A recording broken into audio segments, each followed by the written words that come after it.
Today is November 7, 2023. Our reflection is entitled The Feast of Unity and Inclusion. First reading according to Romans chapter 12, verses 5 to 16a. Brothers and sisters, we, though many, are one body in Christ and individually parts of one another. Since we have gifts that differ according to the grace given to us, let us exercise them. If prophecy, in proportion to the faith. If ministry, in ministering. If one is a teacher, in teaching. If one exhorts, in exhortation. If one contributes, in generosity. If one is over others, with diligence.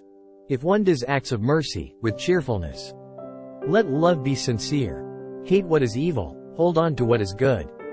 Love one another with mutual affection, anticipate one another in showing honor. Do not grow slack in zeal, be fervent in spirit, serve the Lord. Rejoice in hope, endure in affliction, persevere in prayer. Contribute to the needs of the holy ones, exercise hospitality. Bless those who persecute, bless and do not curse them. Rejoice with those who rejoice, weep with those who weep. Have the same regard for one another, do not be haughty but associate with the lowly. Holy Gospel of Jesus Christ according to St. Luke chapter 14, verses 15 to 24. One of those at table with Jesus said to him, "Blessed is the one who will dine in the kingdom of God." He replied to him, "A man gave a great dinner to which he invited many. When the time for the dinner came, he dispatched his servant to say to those invited, 'Come, everything is now ready.'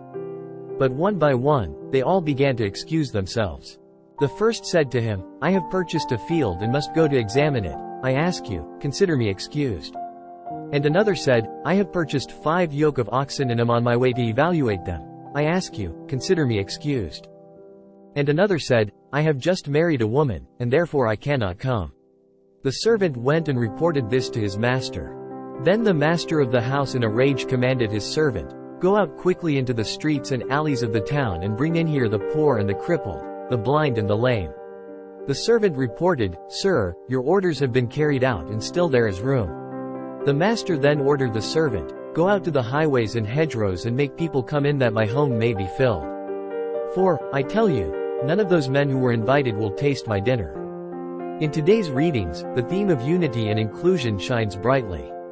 In the letter to the Romans, we are reminded of the importance of unity within the body of Christ.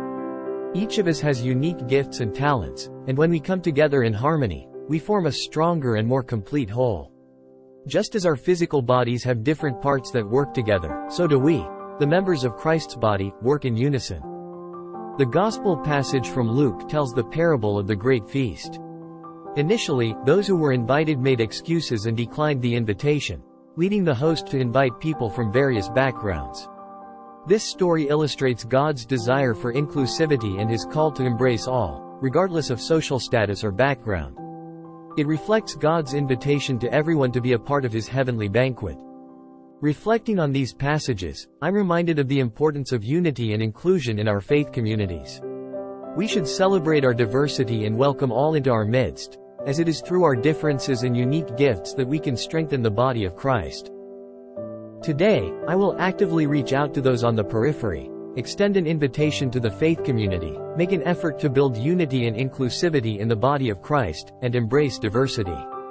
I will encourage open dialogue and understanding among all members, fostering an environment where each person's unique gifts and talents are valued.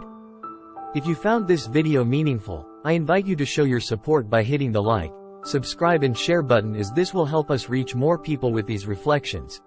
Together, we can create a community that seeks wisdom and spiritual growth.